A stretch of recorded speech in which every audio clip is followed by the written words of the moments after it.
He may even identify himself with it and believe that he is what he appears to be. Welcome to the NCE Study Guide. We're glad you're joining us. Yeah, we're here to really help you get ready for the National Counselor Examination. And today, we're doing a deep dive into the domain of assessment and testing. It's a really big area, definitely something you'll see on the exam, but also, fundamental for your actual practice later on. Absolutely, and it lines up directly with the CACREP core area of assessment. So, super foundational stuff. It really is. And this particular deep dive, it's actually dedicated to Tiffany. She's one of our members from the May 3rd, 2025 study group. Ah, yes, Tiffany. Her experiences really bring this topic to life. Exactly. She's been navigating, the complexities of assessment and testing, and her journey kind of highlighted how overwhelming these concepts can feel at first. Especially when you're juggling studying with real-world work. She works as an alcohol and drug counselor, right? Yeah. In a level 3 prison in Ohio. That's right. So her story, moving from feeling a bit lost in the technical terms to gaining real clarity, it makes this discussion feel very relatable, very practical. It shows that you can get a handle on this stuff, even if it feels dense initially. It's about seeing how it applies. Totally. So as we go through this, if you find this deep dive helpful for your NCE prep, we'd be really grateful if you could take a moment and leave us a 5-star rating. It genuinely helps other students find the guide. Okay, so to really get into this, let's talk a bit more about Tiffany, her background, how she learns, how she counsels. It sets the stage. Good idea. So Tiffany finished her master's back in May 2023. She actually took the NCE that July, but, just missed passing by 10 points. It happens. Oh, absolutely. It's a tough exam. Many people need more than one attempt. Right. And she has a really diverse background before her current role in the prison. Yeah. She's been in the field since 2010. Wow, long time. Yeah, worked in children's services, dealing with cases of drug-exposed infants. She also helped clients in Mahoning County Drug Court, working on getting felony records expunged after treatment. That's really impactful work. Different settings, different assessment needs, I imagine. For sure. And she worked in women's residential substance use treatment, too. Really saw the specific needs there. So quite a range leading up to her current job with incarcerated men in Ohio. That variety really highlights why understanding assessment is so critical. You need different tools, different approaches, depending on the population and the setting. Exactly. And her learning style she identifies as both visual and auditory, which, really shaped what study resources worked for her. Ah, that makes sense. So the standard stuff didn't quite click. Initially, yeah. She mentioned trying the purple book, probably Rosenthal's encyclopedia, a green workbook, flashcards, metrics cards, but found them, overwhelming. Just didn't connect. That's so common. You grab the usual suspects, but they might not fit your brain, So what did work? Well, she found us the NCE Study Guide and also Rosenthal's 47-minute boot camp. Those were more effective for her. Good resources. And she did something really interesting. She used AI-assisted meditation modules with binaural beats. Wow, that's innovative. Integrating mindfulness into study. Yeah. And she listened to study materials during her commute, really maximizing that time. That's smart. Using commute time for auditory learning, plus the meditation for focus. Right. Great adaptations. But it wasn't all smooth sailing, emotionally speaking. She faced some real challenges. Like the discouragement after not passing the first time. Exactly.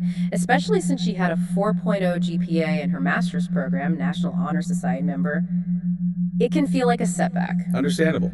High achievers often feel that pressure intensely. Plus, she manages anxiety and actually got exam accommodations like extra time, a private room, which is important to mention. Definitely. Utilizing available accommodations is key for managing test anxiety. And on top of that, she dealt with a really significant personal loss. Her mother passed away when she was a teenager. She talked about often putting others' needs first. It just speaks volumes about her resilience. It really does. Juggling NCE prep with life's difficulties, past trauma, anxiety, it takes incredible strength. Acknowledging that emotional side is so important. And she didn't do it alone. She built a strong support system. Oh yeah, like study groups. Yeah, a Facebook group called CSSI. They had regular Zoom sessions. She had an accountability partner who just passed the NCE. That's invaluable. Someone who just went through it. Right.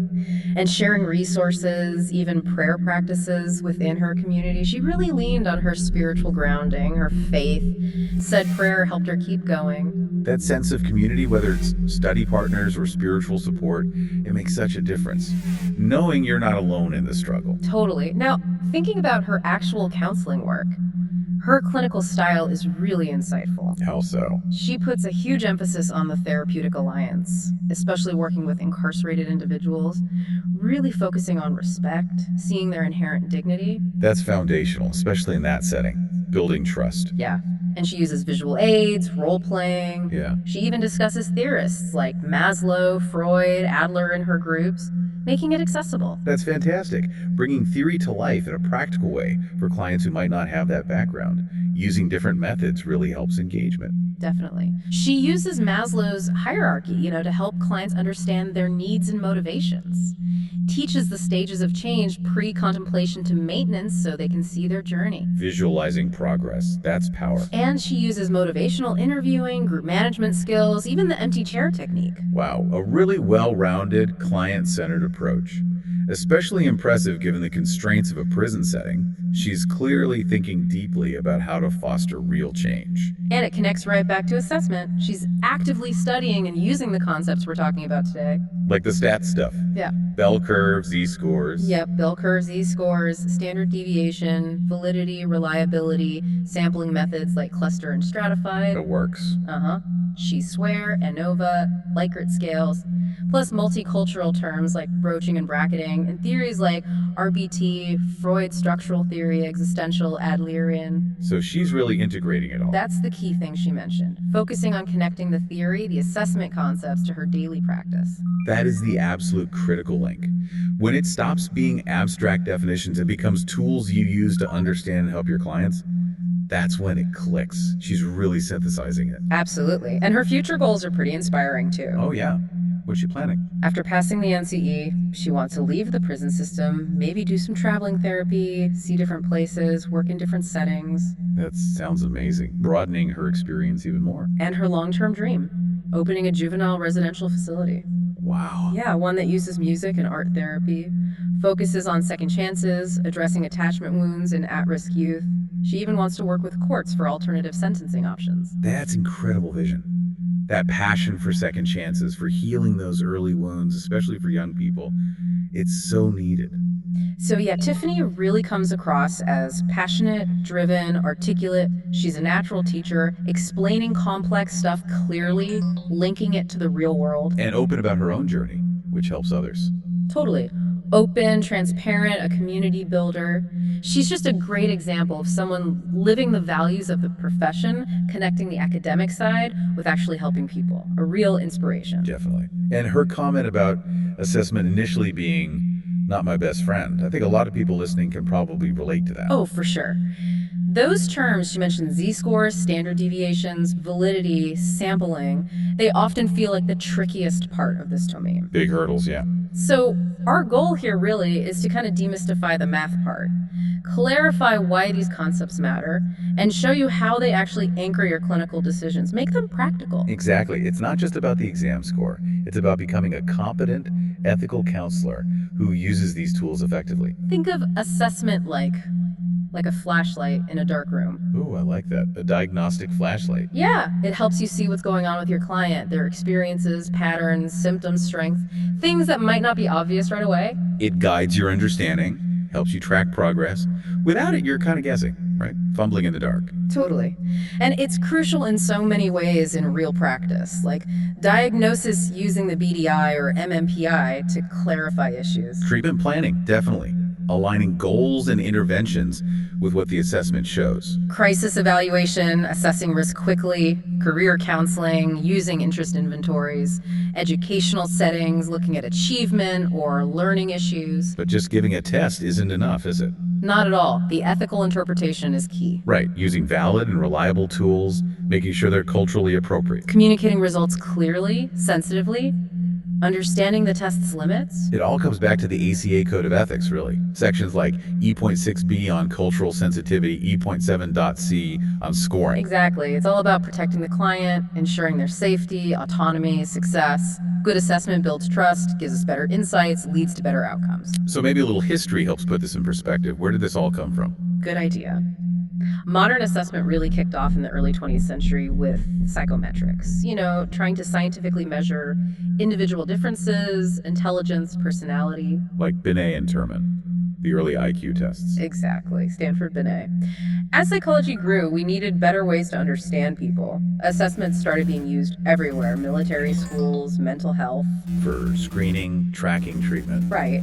Then, mid-century, the humanistic movement came along. Emphasizing the person, the individual experience. Yeah. Pushed for considering cultural context, individual meaning when assessing someone, which was a really important shift. Definitely. And then later, assessment became a core part of counselor training.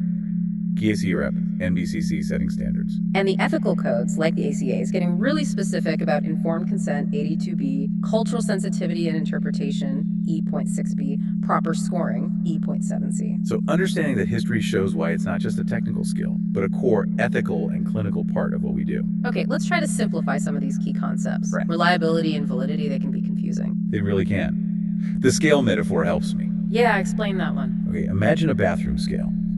If you step on it every morning and it always says like 150 pounds, even if your actual weight is 140, that scale is reliable. It gives a consistent result. Right. Same wrong number every time. Consistent. Exactly. Yeah. But it's not valid because it's not accurately measuring your true weight. So reliability is consistency, validity is accuracy. Got it. A test can be reliable, consistent scores, but still not valid, not measuring what it's supposed to. Precisely. And there are different kinds of reliability, right? Like test, retest reliability. Give the same test twice over a short period, you get similar scores. That's consistency over time. Okay. And inter-rater. That's about consistency between different people scoring or observing. If two counselors watch the same client interaction and rate their anxiety similarly, that's good inter-rater reliability. It's a sense of an internal consistency. That looks within the test. Are all the questions or items measuring the same underlying thing? Cronbach's alpha is a statistic often used for that. Like, do all the questions on a depression scale actually relate to depression? Okay, reliability covered. Now validity types. Right, face validity is the simplest. Does it look like it measures what it should? On the surface, it's the weakest type. Weakest, okay. Content validity. Does the test cover all the important aspects of the topic? Like, does a math test cover algebra, geometry, calculus if it's supposed to? Gotcha. Construct validity sounds more theoretical. It is.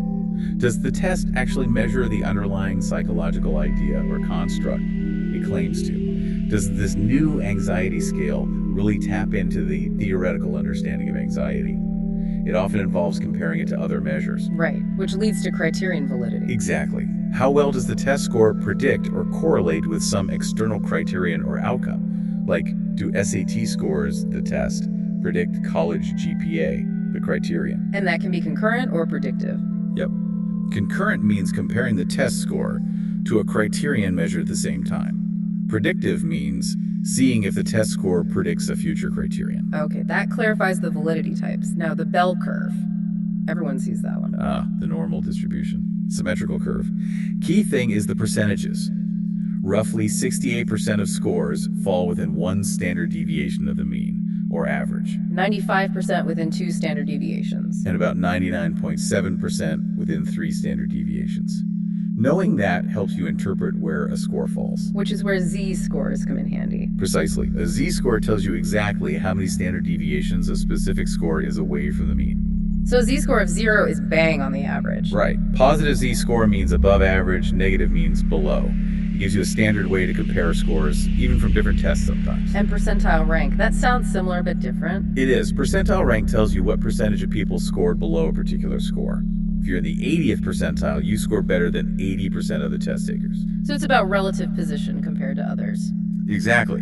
Useful for explaining results to clients in a more intuitive way sometimes. Okay, so how does the NCE actually test this stuff? Are they asking for definitions? Less definitions, more application. They love mini scenarios. Like case studies? Yeah, short ones. They might describe a situation and ask, like, what type of validity is being demonstrated here? Or which assessment would be most culturally appropriate for this client? So you have to apply the concepts.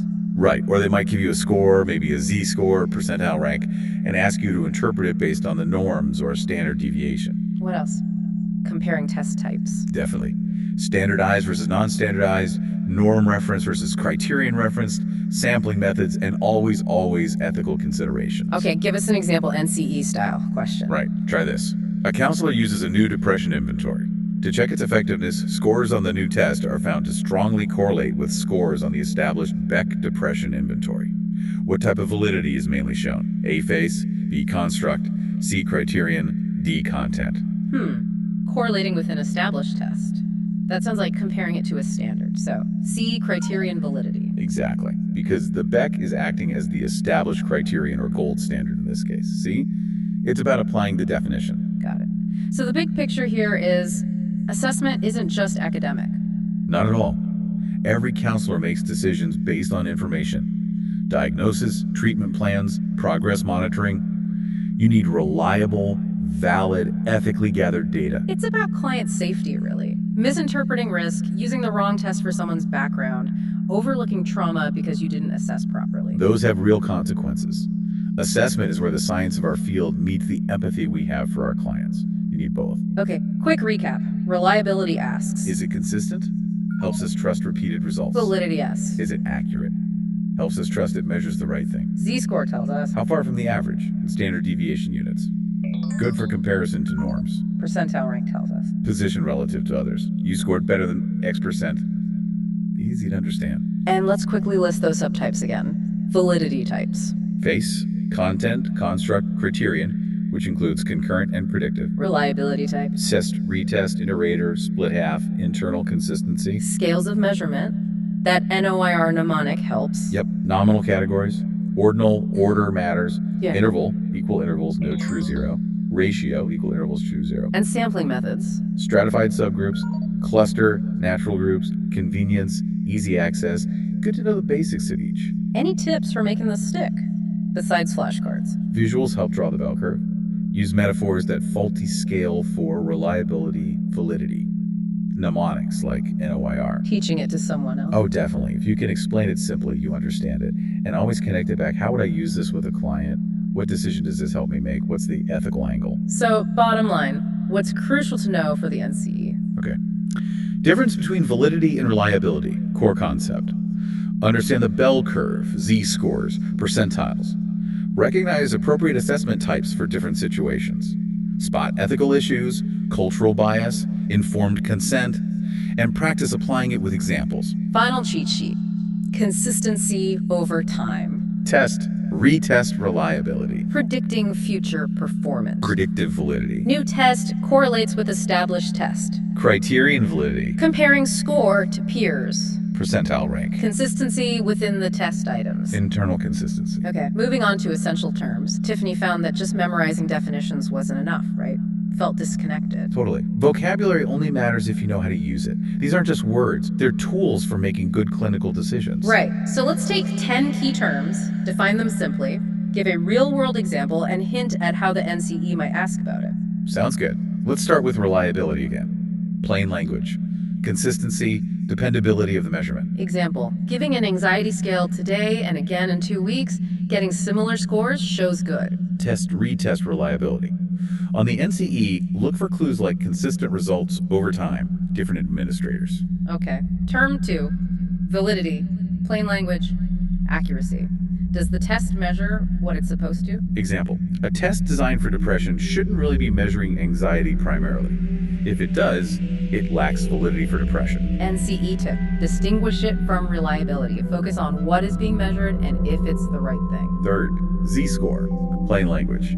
How many standard deviations a score is from the average? Example, a Z-score of +1 means 1 standard deviation above the average performance on that test. NCE tip, often linked to the bell curve normal distribution. Remember, 0 is average, positive is above, negative is below. Fourth, percentile rank, plain language. Percentage of scores falling below a specific score. Example, scoring at the 75th percentile means you did better than 75% of the people in the norm group. NCE tip, don't confuse it with the percentage correct on the test. It's about relative standing. Fifth, standard deviation, plain language. Yeah. How spread out the scores are around the average. Example, a large standard deviation means scores vary a lot. A small one means they're clustered near the average. Vital for interpreting individual scores. NCE tip. Remember the 68, 95, 99.7 rule related to standard deviations on the bell curve. Sixth, scales of measurement, plain language. Different ways data can be categorized or measured. NOIR helps here. Nominal categories like diagnosis type, ordinal ranks like low, medium, high satisfaction, interval equal steps, no true zero, like IQ scores. Ratio, equal steps, true zero, like number of sessions attended. NCE tip, use the NOIR mnemonic. Be ready to identify the scale based on a description. 7th, sampling methods and Okay. language. How you pick people for a study from a larger group. Example. Stratified ensures subgroups are represented, like sampling nurses and doctors proportionally. Cluster uses existing groups, like whole hospital wards. Convenience is easiest, like surveying whoever walks by. NCE tip. Think about the goal representation versus ease. Match the method to the research question. 8th, norm referenced versus criterion referenced tests, plain language. Comparing to others versus comparing to a standard. Example. SAT is norm referenced. How you compare to other test takers. A driving test is criterion referenced. Did you meet the standard for passing? NCE tip, focus on the purpose comparison to a group or mastery of content skills. And 9th, standardized versus non-standardized tests, plain language. Consistent administration scoring versus flexible approach. Example, BDI is standardized, specific instructions, scoring, norms. An initial intake interview is usually non-standardized, flexible questions, no formal scoring. NCE tip, standardize usually implies more objectivity and reliability. 10th, ethical considerations in assessment. Plain language, the rules for using tests responsibly. Example, getting informed consent before testing, choosing culturally fair tests, interpreting results accurately, giving clear feedback. NCE tip, know the basics from the ACA code, Section E. Think about fairness, client rights, competence, avoiding harm. Okay, another quick matchup. Question mentions over time. Test retest reliability. 2 observers agree. Inter-rater reliability. Consistent responses within a test. Internal consistency. Accurate measurement. Validity. Predicting future outcome. Predictive validity. Correlates with established test. Criterion validity. And Tiffany's tip was helpful. Visualize your clients when studying these. Yeah, ask yourself, what am I trying to figure out here? What test helps? What's the ethical way? Makes it more real. All right, ready to test this knowledge? Let's do a quick NCE style mini quiz. Okay, 5 questions. We'll give the answer and a brief explanation after each. Question 1. A counselor develops a new inventory for social anxiety to see if it really measures that specific construct, not just general worry. Scores are correlated with established social anxiety scales. This mainly targets A, content validity, B, criterion validity, C, construct validity, D, face validity. Okay, take a second. The answer is C, construct validity. Why? Because they're checking if the test measures the underlying theoretical construct, social anxiety, by comparing it to other measures of that same construct. Makes sense. Question 2. A school counselor gives an academic motivation scale to 10th graders, then gives the same scale to the same students 2 weeks later.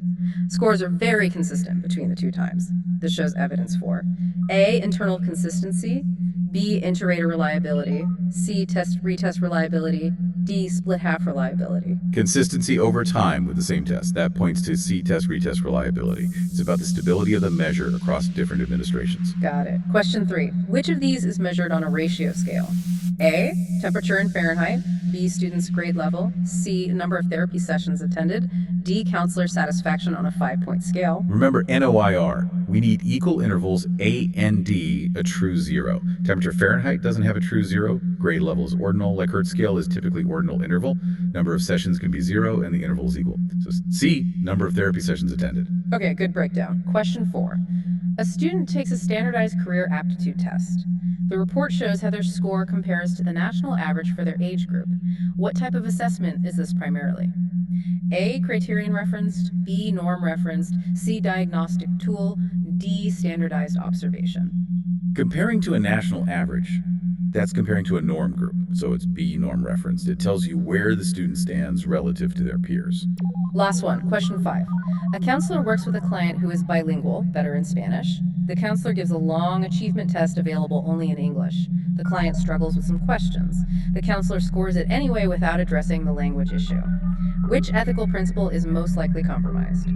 A, informed consent, B, cultural competence, C, test security, D, predictive validity. Using a test in a language the client isn't fully proficient in without adapting or acknowledging it. That's a major issue with B, cultural competence. It affects the fairness and validity of the assessment. Okay, solid examples. Any final tips for tackling these kinds of questions on the exam? Yeah, first, figure out the core issue in the scenario. What's the counselor trying to decide or do? Second, look closely at the terms used in the question stem. They're often big clues. Third, eliminate answers that clearly don't fit. And finally, try to picture applying that concept, validity, reliability, whatever, in a real session. It helps make it concrete. Great advice. And remember, like Tiffany's story shows, struggling with assessment is normal. Totally normal. But like she said, delayed is not denied. You can get through this section. Exactly. Focus on understanding what the tools do, why they matter for ethical practice, and how they help protect clients. Don't just memorize. Well said. And if this deep dive was helpful for you, please do consider leaving that 5-star rating. It really helps us out. Yeah, it does. And hey, come join our free weekly study group, Saturdays, 11 a.m. Pacific. It's a great place to connect, ask questions, discuss this stuff. Just shoot an email to ncelstudyguide@gmail.com for the details on how to join. Let's keep going. You got this. 2, 3.